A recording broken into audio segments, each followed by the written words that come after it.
Good evening, everyone, and welcome to my fully interactive Facebook Live. This evening, I am coming to you in a slight of a difference. You might have noticed that the group has recently changed the name. It was initially my online wedding fairs. However, with the popularity of my Facebook Lives that were topic specific, I decided to actually head down in that direction and actually share with you my first-hand advice and wedding planning tips as well. Thanks to you all, as you have voted in the poll that I have created for you a couple of days ago. We are now considering one of the topics, and you have selected for me to discuss things not to miss for your wedding ceremony. So I'll be going over that with you today. And I hope that we can make it as interactive as possible. The more interaction there is, the more relevant I can make it for you. So feel free to come up with your own comments and your suggestions and share your own experiences as well in a way, and pop your comments and questions in the comment box below as well. I will be keep on looking at the comments and sharing with you and answering the questions as well. When you're joining us live, then say hello in the comment box below. Let us know your name, let us know when you're joining us from, and when you're planning your wedding for, or if it has already happened, or if it has been postponed and you're planning for a wedding later in the year or next year.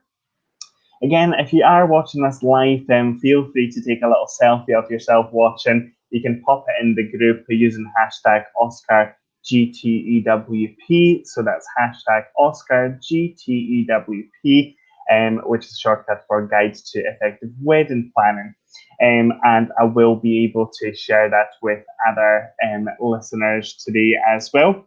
Again, because you might have noticed in the description to the video, I'm using a streaming software called StreamYard, and I'm actually streaming both to our interactive Facebook Live group as well as to my page. If you are commenting as you're joining us today, pop your name ahead of your comment or question, and that way I will be able to refer to you specifically, because unfortunately StreamYard doesn't allow me to see your names unless in the description you follow the little link with StreamYard's confirmation. It will then permit to show your name with us as well, and I'll be able to share them on the screen with you as well. The reason why I'm using StreamYard is really to make it a lot more interactive. As you can see, I've got my name there, I've got my presentation, and I'll be able to share comments with you as well, which is very, very exciting.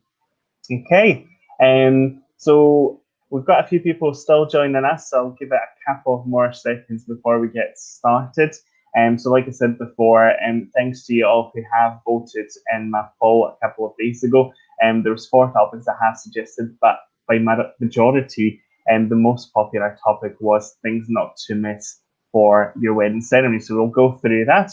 Okay, I think we're good to get started. So I'm going to initially explain to you how the presentation will be going today. So we will focus today on things like location, ceremony officiant, marriage legalities. I'm just going to make the screen a little bit bigger for you. We will talk about ceremony music, ceremony readings, ceremony script and vows, ceremony decorating, seating arrangements and procession orders, transportation, and finally gifts and cards. At the end of our Facebook Live, I will be taking questions and answer all of these questions for you as well. So you can leave your questions to the end, but if there's something that is quite burning and something that is quite important to yourself as I'm going through things, fire them across into the comment box below as well. Obviously, I'm just checking here for my little comments, comment cards and my little notes. So don't mind me looking at the screen just down below here. I just want to make sure that I cover absolutely everything for you today. Obviously, without wedding ceremonies, there wouldn't be weddings, and they're one of the most, well, if not the most important part of your wedding. And therefore, it is important, in my opinion, to focus a little bit more on these elements and making sure that you get the right, and obviously legality of ceremony is particularly important as well. So I'm sure there will be quite a few people having their own kind of feel about it as well. Obviously, it's a lot more practical than some of the other topics that I have suggested before. So hopefully that will give you a little bit of advice and help that way as well. I'm just going to check for any comments, and we've not got any comments just yet. Don't be shy. Say hello, pop your name in the comments below. Let us know where you're joining us from as well. Like I said, the more interactive we make it, the more relevant it becomes for everyone. So don't be shy. It's for all of us to benefit from this. And like I said, all of us will have different experiences and opinions about things as well. So it's good to share them on a forum like this one as well. There's no wrong answers, so don't be shy again to post these here. Okay, I'm going to get started with a little introduction. So my name is Oskar. I actually started the Wedding Guru Oskar back in November last year. But in fact, I have been involved in the wedding industry for the past 10 years. I have had the pleasure of working with a broad range of 4- and 5-star luxury wedding venues and hotels throughout Scotland. Most recently, actually working in more of a marketing role for an online directory that looked after quite a few luxury properties throughout the country as well. Throughout my career, I initially started in the operational roles where I was actually delivering and running weddings on the day from the moment of arrival all the way to putting couple back to bed at the end of the night as well. And over the past 6 years, I've focused on specifically wedding planning and supporting wedding couples in their wedding planning efforts as well. Before starting my own business, I actually run up to 100 weddings each year for up to a portfolio of 3 properties in Edinburgh.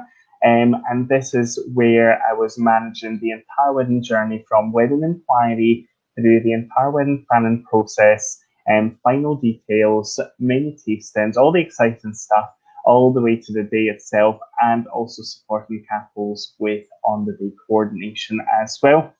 In addition to that, over the years, I have been very lucky to have contributed to many popular wedding publications out there. And particularly important to mention here is the biggest wedding blog, Love My Dress, and also the biggest Jewish wedding blog in the world, Smashing the Glass.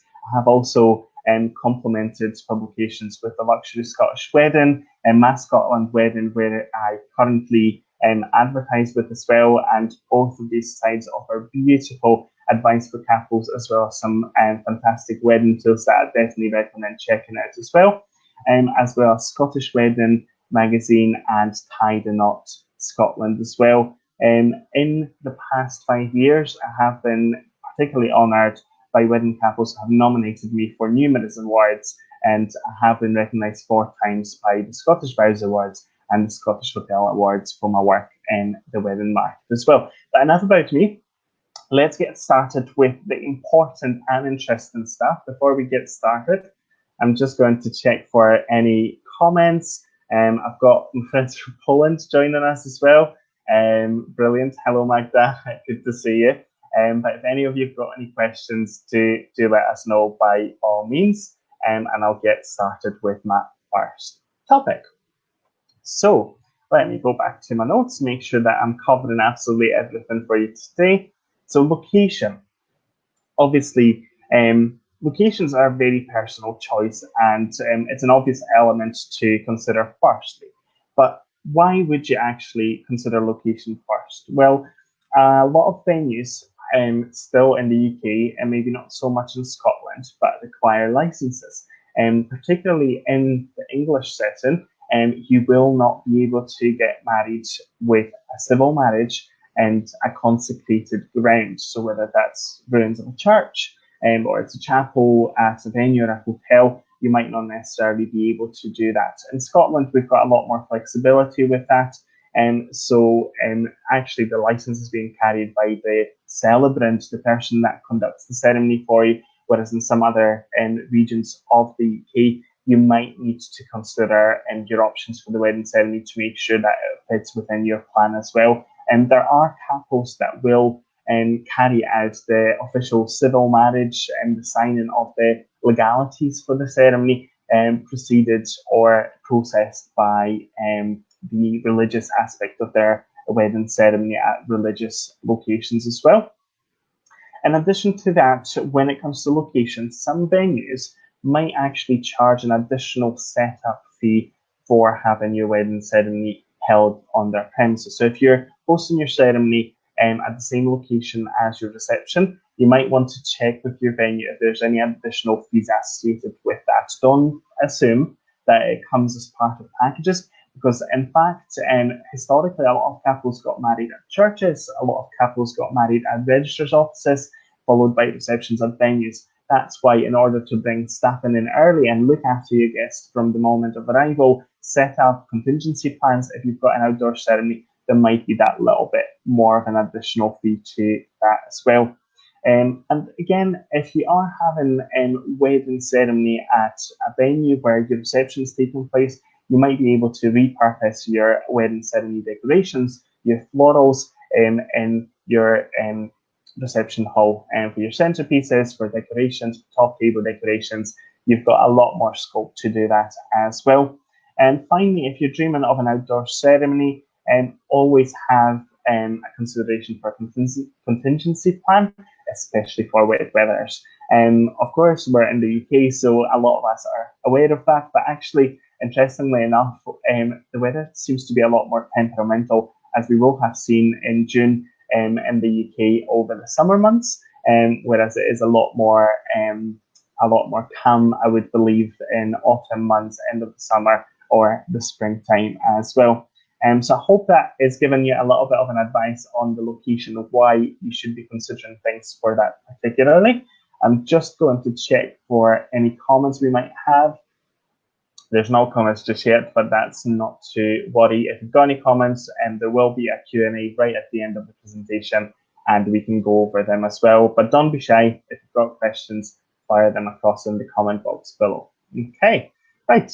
Let's move on to our topic number 2. I'm just going to scroll for the rest of my notes here. So, the ceremony officiant. This is an important one, and particularly if we're thinking of weddings here in Scotland. So I'm based in Edinburgh, in the capital city of Scotland, and we've got quite a beautiful flexibility on wedding ceremonies, and humanist ceremonies have actually become #1 type of ceremony for weddings, which is great because it gives couples quite a lot of freedom and quite a lot of scope to personalize their wedding ceremonies. But actually, in other locations, you might have that a little bit more restricted, and it also depends on the format, because even in England, a lot of couples do select independent wedding ceremonies and humanist ceremonies that are literally happening after the legal part or before the legal part as well. Dependent on the wedding destinations, that very much can vary as well. And particularly in Scotland, if you're having a civil marriage or even a humanist marriage, that means that not necessarily you will have the ability to include religious attachments. That doesn't mean that you can't have it. That just means a little bit more logistical planning. I have experienced beautiful Jewish weddings. I have experienced beautiful Hindu weddings in the past as well, where the civil registrar actually, or a humanist celebrant, has attended the ceremony to begin with for the official part of the ceremony for the signing, followed by a religious blessing or a religious wedding ceremony after that as well. Civil ceremonies are traditionally a lot shorter and less personalised, so that's something to think about as well. So you might want to think if that option is actually suitable for your wedding. The advantage of human ceremonies is the fact that you can actually pre-select the person that will marry you, whereas with civil marriages, you are allocated a registrar by the local authority, and it only happens roughly about a week before your wedding. So if you want to consider a lot more personalised approach to your wedding ceremony, independent or humanist ceremonies might be a little bit more appropriate for that as well. If you're deciding on independent or humanist celebrants, you might have a lot more choice and say in the format of your wedding ceremony. However, because you are physically choosing a person that will be conducting your wedding ceremony, you might want to consider their availability a lot earlier on. So, unlike with civil marriages, which you only need to supply notice, normally 29 or 72 days before your marriage. With humanist ceremonies, it is a lot more complicated because the people that conduct the ceremonies, they might get booked up quite well in advance. So actually, my advice normally is if you're going for an independent or humanist celebrant, is to book them as soon as if you've got your venue booked as well, because ultimately your wedding ceremony is the most important part of your wedding as well. I hope that's given you a little bit more information, consideration here about the official part of the ceremony. Do we have any questions? Yes. Hello. Yes, we've got plenty of people here. I've got my husband actually responding to everyone joining in on the Facebook Live. So thank you very much all for joining. Good to see you, David. Good to see you, Sinead, as well. Guys, if you've got any questions, fire them across as well. Okay, since we've got no more questions, I'm going to move on to our topic number 3. And this is a very important one, I believe. So it's the marriage legalities and marriage requirements. So these are particularly important if you're planning a destination wedding. Obviously, things change, legal laws change in countries, so it's very important to be on top of this. There might be certain legal regulations that you might need to fulfill in order to carry out a legally binding ceremony at your destination. So it is important that when you're planning a destination wedding, or maybe not necessarily a destination wedding, but a wedding at a location that you're not familiar with, even in other parts of the UK, you might want to get in touch with a local registrar's office to seek advice on that particular legal ceremony, making sure that you fulfill everything, you've got all the paperwork ready, and there's no restrictions to you getting married on your preferred date.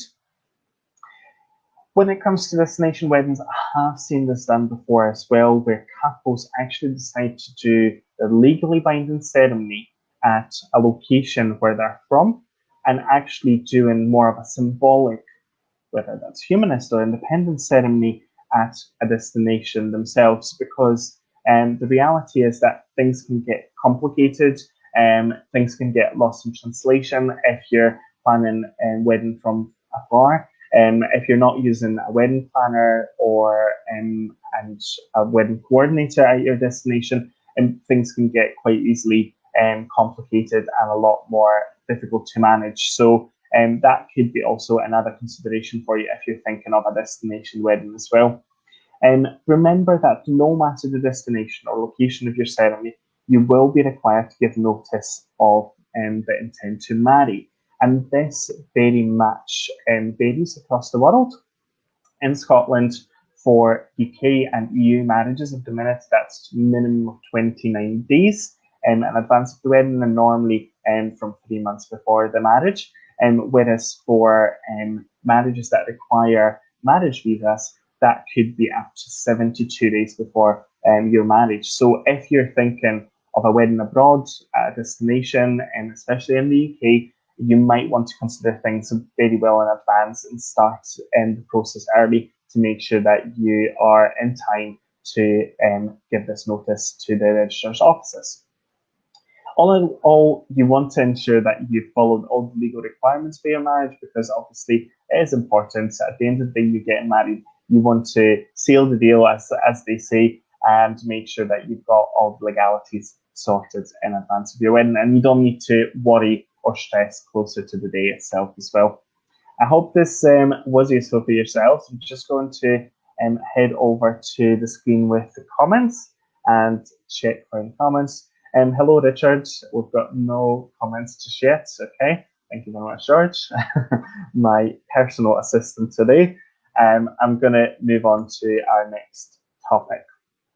they've got ceremony music. And I know this is a very highly discussed topic for wedding ceremonies, because obviously, often what is thought of as entertainment is the evening part of the reception, and quite often, wedding couples, venues, and even sometimes registrars forget to discuss the music part for the wedding ceremony.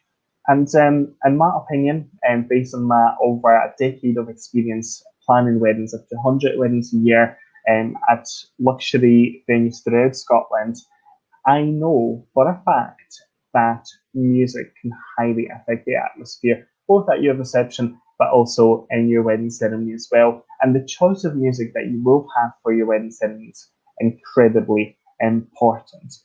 So the things that you might want to consider firstly is, will your music be a live music? Will it be accompanied? The ceremony will be accompanied by live music from a harpist, a string quartet, a piper, and a pianist. You know, you can name as many as you want there. We've had singers at wedding ceremonies as well.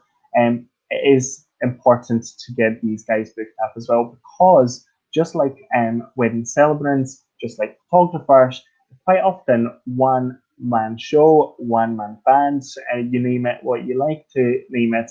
But these guys can actually get booked up to sometimes even 3 years in advance if they're particularly popular, and if they're really good, and if you've seen somebody that you really like and you would want to get them involved in your ceremony, highly recommend booking them well in advance. Wedding ceremony music often also fills those very important quiet gaps in your marriage. So that will be your marriage schedule signing, that will be group photographs, or that could simply mean accompanying hymns or readings at the ceremony as well. So you want to think about the appropriateness of the music and also suitability and how that ties in together quite nicely for your wedding ceremony as well. The other thing that I wanted to talk about with wedding ceremony music, some couples opt out for pre-recorded music for wedding ceremonies, and there might be particular reasons for that, and there might be a certain piece that has been pre-recorded especially for that occasion, or it might be just the song or the arrangement that couple particularly loves and wants to have played at their wedding. So you want to make sure if you are opting in for pre-recorded music, that you check things in advance. Firstly, make sure that your venue has a suitable PA system in place. Some venues might not have built-in PA systems, so don't just assume that they do. And if they don't, you might need to consider hiring that in, and that might also mean additional, obviously, fees and costs associated with that as well. Then, if they have a inbuilt sound system, you want to make sure that your device works and connects, is compatible with our PA system, so there's no issues on the day as well. And thirdly, I don't think you would want to leave it to the venue to play your wedding ceremony music. And I have done it. I have done it many times at weddings, and we have gone through this at final details appointments, and we have done run through on the morning of the wedding as well, and that works. But actually, there's so many things that could happen on the wedding. Wedding coordinators, wedding staff might be pulled up to other jobs, and things change very quickly on the wedding day as well. It's a very vibrant occasion, and there's so many elements to it as well. So actually, the advice that I'm giving to yourselves is actually allocating a responsible person within the wedding part. So whether that's one of the ushers or a family friend that is very fluent with devices and playing music and stuff like that, and making sure that they're quite fluent and comfortable with pausing and playing music at the right time. So you've got that confidence that the music that is being played that is so important at the ceremony is played at the correct times as well. How did you find this? Did you find this information useful, helpful? I'm just going to check for any comments. There's no comments just yet. That's okay. There'll be more comments later as well. We're nearly halfway through, guys. It's it's 25 minutes into our session today. I'll move on to the next topic. Ceremony readings. So going back to my little notes here. Ceremony readings are becoming a lot more popular, especially in independent and humanist ceremonies. But actually, I have recently found out that you can incorporate readings into civil marriages as well as obviously religious marriages as well. So you can actually personalize readings a lot more, and they are highly encouraged because what happens is you involve people in the wedding into those very important to play those very important roles in the wedding as well. You aren't just limited these days to small selection of readings, and with particularly humanist and independent wedding ceremonies, you can actually pick and select any readings for your special day. When George and I were getting married 2 years ago, and we actually selected and incorporated a Red Rose by the Scottish poet Robert Burns, which was actually read out both in English or Scots and in the Polish language because I come from Poland as well. And it was very important for us to involve our families and friends to both read those readings, but also be able to understand them as well. You can see how important they can get. Have you ever thought about the readings? Have you considered readings for your ceremonies yet? Guys, let me know in the comments. I would love to know if you've got your preferences there. There's no comments. That's okay. We're going to move on to the next topic. So, ceremony script and vows. So, ceremony script and vows writing is becoming a lot more popular these days, particularly with the growth in human ceremonies in Scotland. And you are having a lot more say in what your script and your vows will look like. And for those of you that have not heard of humanist ceremonies before, humanist ceremonies are a philosophy, a humanism is a philosophy about appreciating the ethical stance of human beings and respecting people for who they are and what they do, and believing in a trait of being treated the way we would like to, or treating others the way we would like to be treated ourselves. So therefore, humanist ceremonies are all about personalizing and providing that very special element to your wedding ceremony. Humanist ceremonies are for the wedding couples and about wedding couples, and that's why you have got the ability of either writing the entire script or having quite a lot of influence on how the script is built. It tells the story about yourselves, it tells the story of your families, of getting together, and it is really the beautiful, you could say almost, finale to your relationship and the ceremony when you actually making those legal declarations, you making those vows to one another as well. And you can write these ceremony scripts in advance, and humanist ceremonies will assist you and guide you through this. They will give you advice, they will give you homework, and they will support you through that. They will schedule meetings, they will get to know you, they will support in the creative writing of the ceremonies. You can actually have quite a lot of influence on that as well. And with legal vows, you can actually personalize them as long as the legal parts of the commitments are made in front of a legally binding celebrant, registrar, or a minister. Okay, so I hope that's given you a little bit more kind of freedom and the framework, and you feel a little bit more comfortable about the concept, because I think ceremony script is what makes the ceremony, as well as the music, of course. But this is probably the one most important element to your wedding ceremony as well. Okay, perfect. There's no more comments, so we're going to get moving to the next topic. Ceremony decorating, and this is an interesting one. Maybe not as particularly important as the legal parts or the music or the wedding ceremony script. This is more important from the logistical plan. So some venues might be able, especially those exclusive use venues, venues that maybe specialize in doing a certain number of weddings per year, they might be able to support you with decorating with early setup, a day, a couple of days before the wedding day itself. There will be barns, there will be luxury venues out there in the UK, Scotland, and around the world that will physically allow you to come in the day before and do the final touches, bits and bobs to the setup as well. But this is why it is so important to check about the logistical setup for your wedding. Don't assume that a venue will have availability the day before. A lot of venues operate other functions in the hotel. A lot of venues will operate other weddings. I have worked at wedding venues which have run weddings Thursday, Friday, Saturday, Sunday, 4 days in a row, in and out, in and out, in and out. And it was a quick turnaround, and it was de-rig in the morning by 7, set up by 9 o'clock in the morning, ceremony at 2 o'clock, and the whole process would start over and over again, day after day. It happens, and it is completely fine to accommodate for it. There's no issues with that.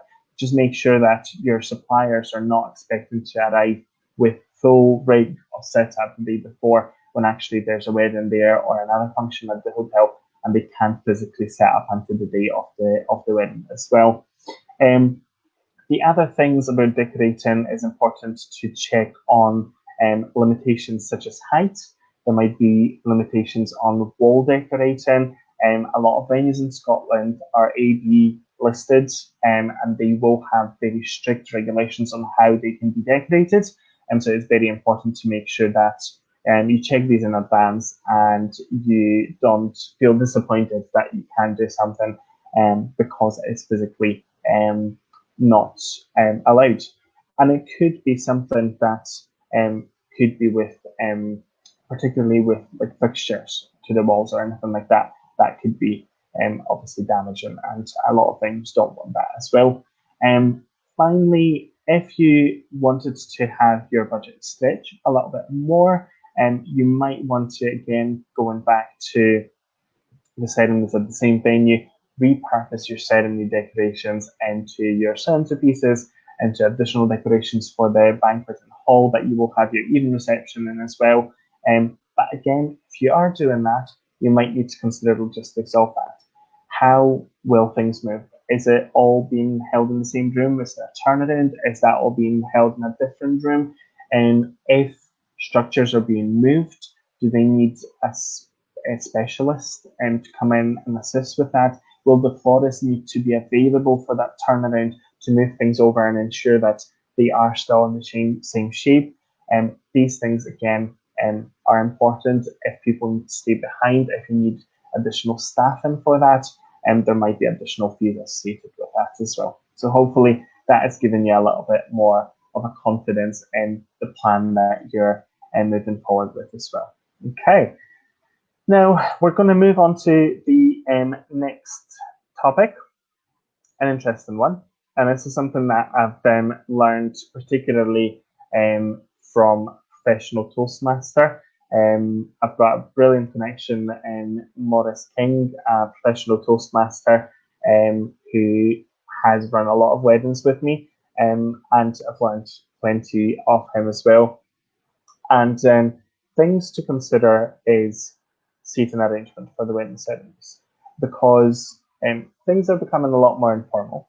But actually, with seating arrangements for the wedding ceremony, you want to ensure that obviously there's reservations maybe for the immediate family, there's reservations for those who are doing readings in the wedding ceremony, and that your family are at the correct places at the correct times.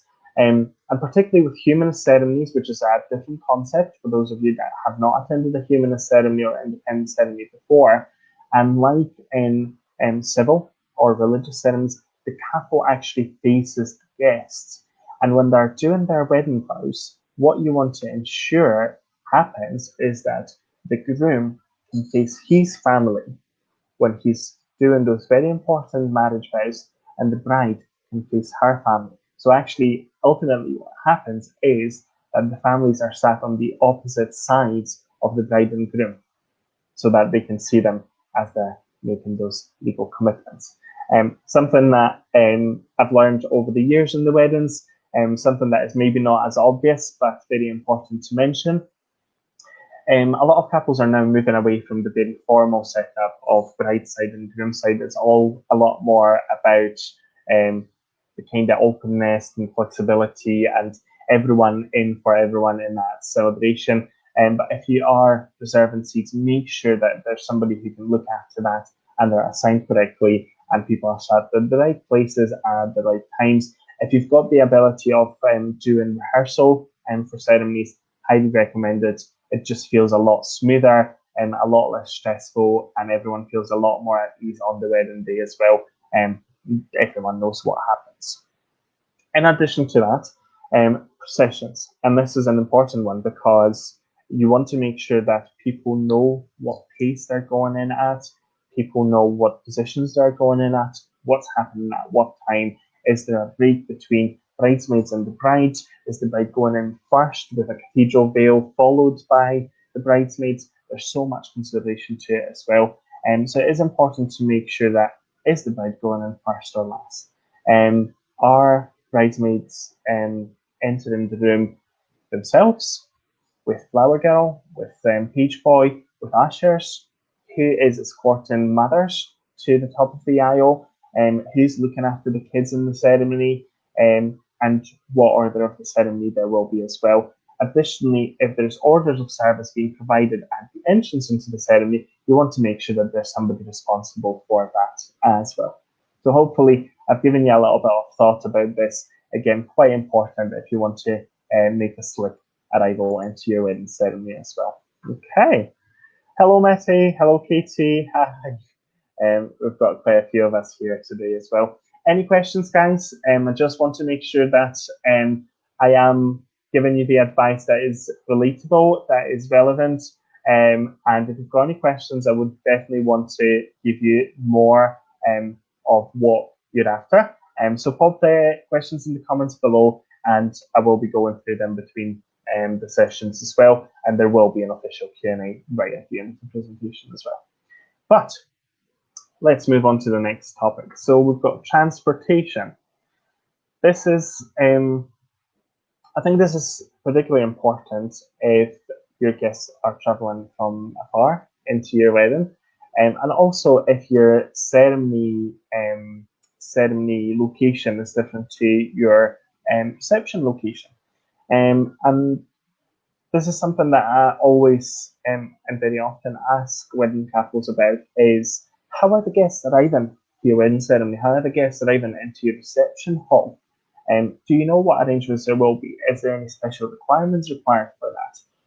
I had weddings planning for these beautiful red London buses, but actually the access to the venue with very tall trees wasn't permitted for that. So it's again being mindful of that as well.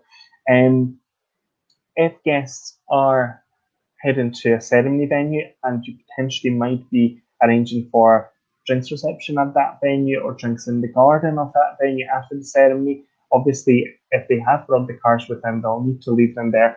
How will they make their journey? How will they move between your ceremony venue and your reception venue? Something important to think about as well. If your venue is in the city centre, and the question falls on the distance from the nearest airport, train station, and supply of car parking spaces, this could be quite limited and could be quite difficult. Edinburgh is notorious for that, actually. There's very limited amount of car parking spaces. There are located in the city centre, but on the west or east end, so there could be a walk-in distance or a taxi drive required for that as well. Again, if your guests are traveling to the destination for the very first time, it might be handy to advise them on best contacts for local taxi companies or bus services or other things that they might find helpful for that as well. The other thing is you want to ensure that when guests and yourself are arriving to the venue, you are arriving not too early, not too late. I have actually experienced in my life probably once in my 10 years career when a bride has arrived to the ceremony 30 minutes early. When the guests were still very much arriving, we didn't have everyone there.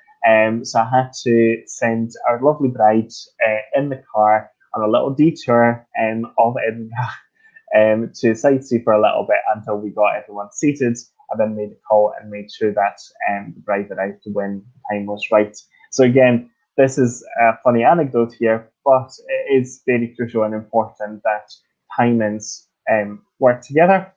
And you don't want to, again, on the other hand, be arriving too late, because ultimately, if there's turnarounds, if ceremonies at different venue than your wedding reception, there might be certain backlog, or it could have a knock-on effect on the rest of the timings. So it's very important that you consider these things very much in advance as well. Okay. I'm just going to check for any questions. If we've got them here, and we're all good so far. Okay, perfect. I'm liking this. If there's no questions, that means I'm quite clear, hopefully. And if you've got questions, please don't be shy and pop them in the comments below. Okay, this is, I think, my very final topic for you today is the wedding gifts and cards. And this one, unfortunately, is very often forgotten about. It is considered, obviously, because there's an element that, yes, might be bringing things with them. But obviously, with things changing in the wedding industry, we're seeing a lot more gift lists online in advance of the wedding, which are quite often sent with RSVPs or save-the-date cards, and guests might quite often just purchase things in advance into a gift list, or do other contributions to your honeymoons and stuff like that as well. But do not underestimate that guests might actually, even if they've done that gift on a gift list, they might decide to bring a card, a congratulations card, that will need to go somewhere on the wedding day as well. So although you might have had a gift list, always consider where those cards will be going. The other thing is, as a lot of venues might be public, a lot of venues might be exclusive use, you do want to make sure that your gifts, your cards are stored safely and securely. And it is fine and good to pass a part of the responsibility onto the venue, but actually, ultimately, you want to make sure that you've got a responsible person assigned to look after gifts and cards. It is definitely a good idea to have these very secure post boxes, rooms that are allocated for the storage of gifts and cards, where you can lock them away and somebody knows where they are and what happens with them as well.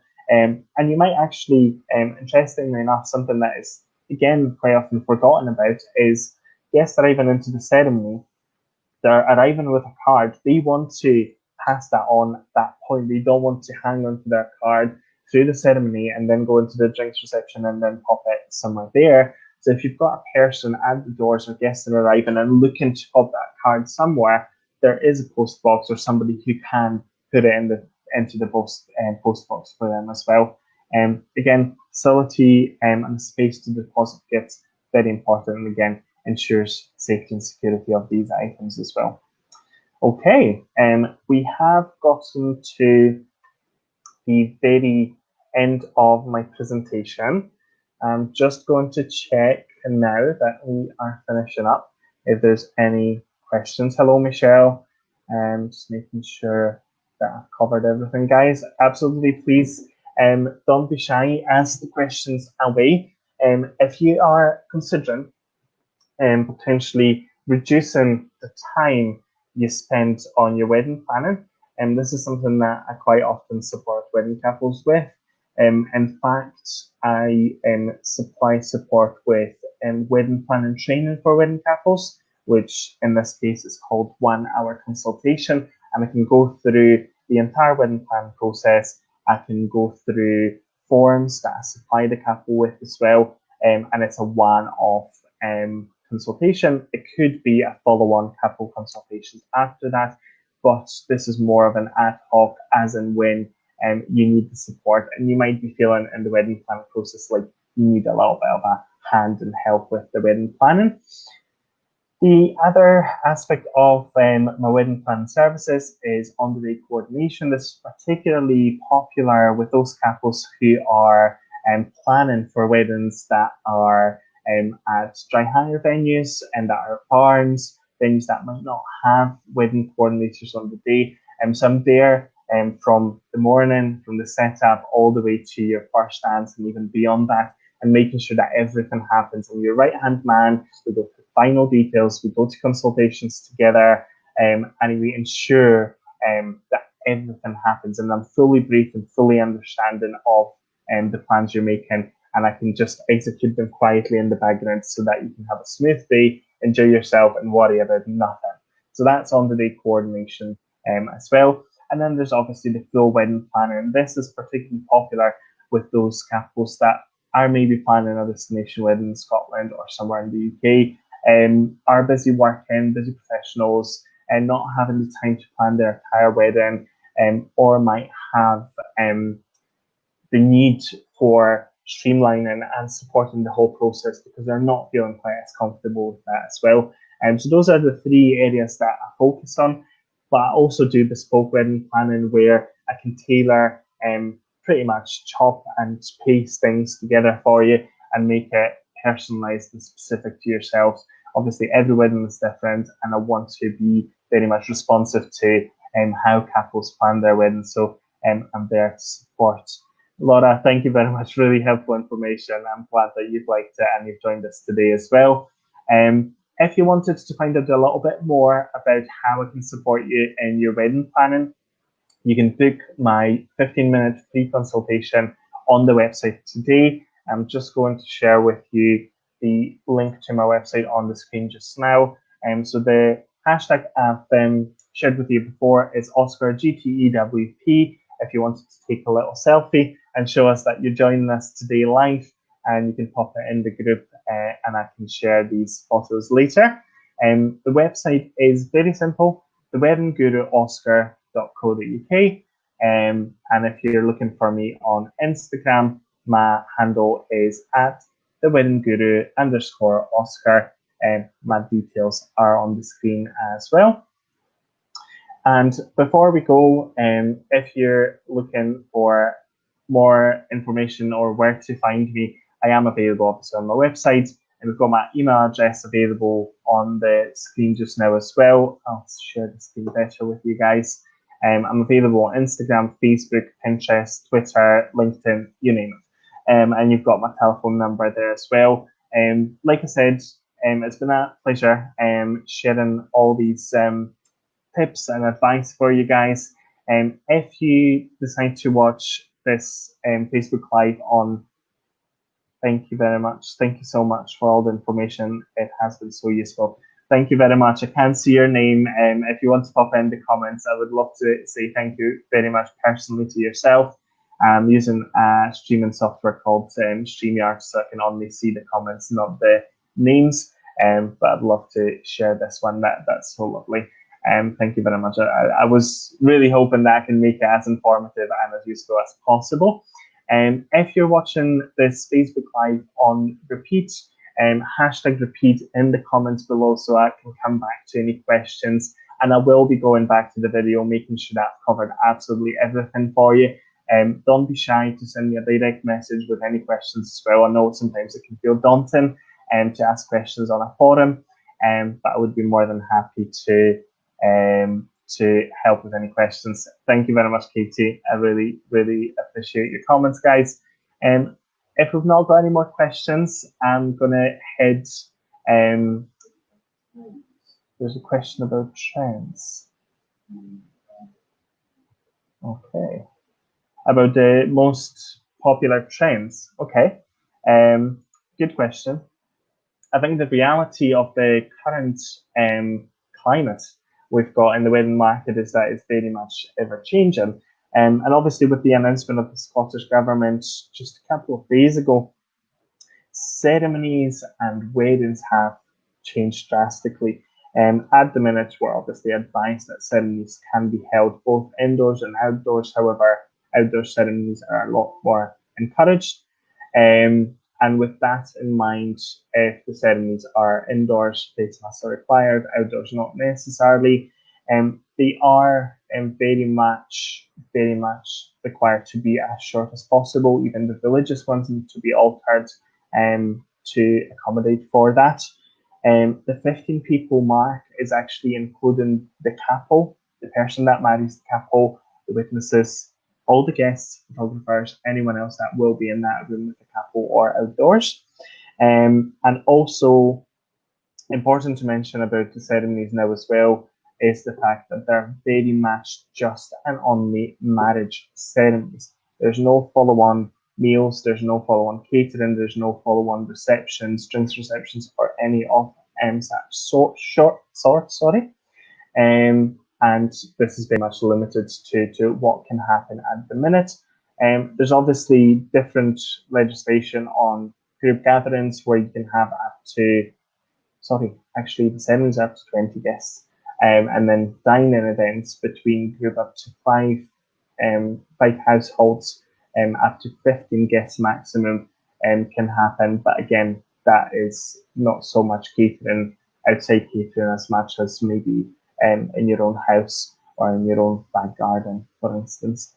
So there's very much a lot of limitations to what you can do for weddings. That's probably a bit of a trend, maybe not necessarily a trend. With regards to other things on trends, I've actually got a brilliant blog about wedding trends, and I'm just going to quickly check that one over, and I can pop it on the screen for you to check out later.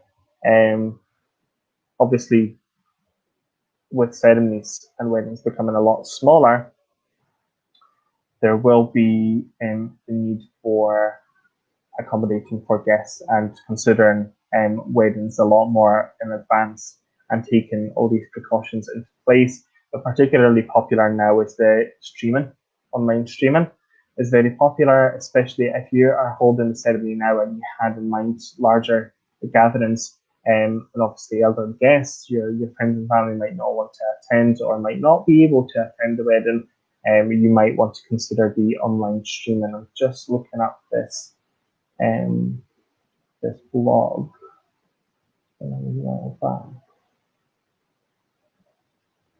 There we are. Okay, I'm just going to pop this link over on the screen for you. It's quite a long link. So actually, in fact, if you just want to head over to my website, which is theweddingguruoskar.co.uk, in the top ribbon, you will find Read Me Blog.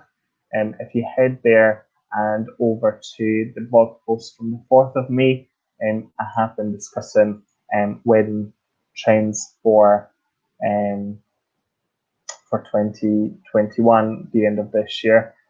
Obviously, the coming years will be the busiest ever. Live streaming will be particularly important and considered in weddings as well. I'm just going to put my pretty face back on the screen again. I've just realised that I've disappeared for a little bit.